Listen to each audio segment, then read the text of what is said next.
आपने देख लिया ना, जैसे ही शफी साहब कुछ बोल रहे थे तो उन्होंने कहा शहर न समझोगे तो मिट जाओगे, आगे कुछ नहीं कहा।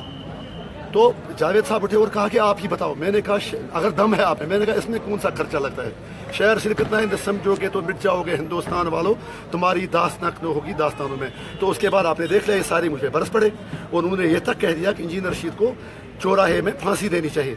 तो आज दुनिया को पता लगना चाहिए असेंबली जो है इसमें पीडीपी के जो एमएलए और बीजेपी के एमएलए हैं, ये तो दहशतगर्द, असली दहशतगर्द तो ये हैं। जो लोग जाकिर मूसा और बुरहान को दहशतगर्द कहते थे, ये तो प्रोटेक्टेड दहशतगर्द हैं। तो आज दुनिया को पता लगा। और दूसरी बात, जीएसटी की जहां तक बात है, इन्होंने 29 स्टेट में लगा दिया, जे.एंड.के में नहीं लगा सके। इससे साबित हुआ कि जे.एंड.के जो है एक डिस्प्यूटेड इलाका है।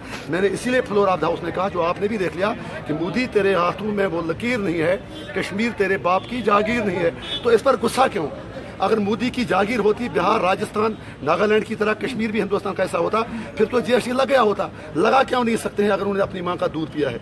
तो इसीलिए इनके पास कहने को कुछ है नहीं, दुनिया को गुमराह कर रहे हैं। तो हमने इसीलिए जीएसटी की मुखालफत की। मसला फाइनेंशियल इम्प्लीकेशन का नहीं है, मसला ये जो हमारे पावर्स हैं वो सरेंडर हो रहे हैं। ना आप कल टैक्स बढ़ा सकते हैं, ना आप टैक्स लगा सकते हैं। आप देख रहे हैं कि बाहर जो तजारती अंजुमनें हैं उनको जेलों में बंद किया गया। वो तो हमने कहा असेंबली में, शायद अगर आप थे तो मैंने वो आवाज उठा दी कि आप एक तरफ कहते हैं एक डेमोक्रेसी, वाइब्रेंट डेमोक्रेसी है, लेकिन दूसरी तरफ ट्रेडर जो हैं पहले उनसे मशवरा किया, जब वो आपके शीशे में उतरे नहीं तो आज आपने उन पर डंडे बरसा के उनको गिरफ्तार कर दिया है।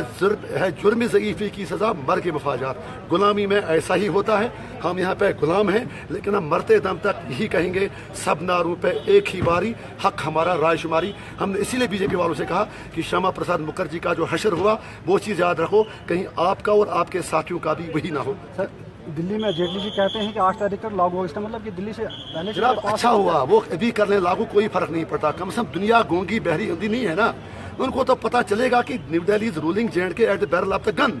दे have lost the battle in Jammu and Kashmir and now they are taking extra constitutional and unconstitutional measures. हमें उससे कोई फर्क पड़ने वाला नहीं है।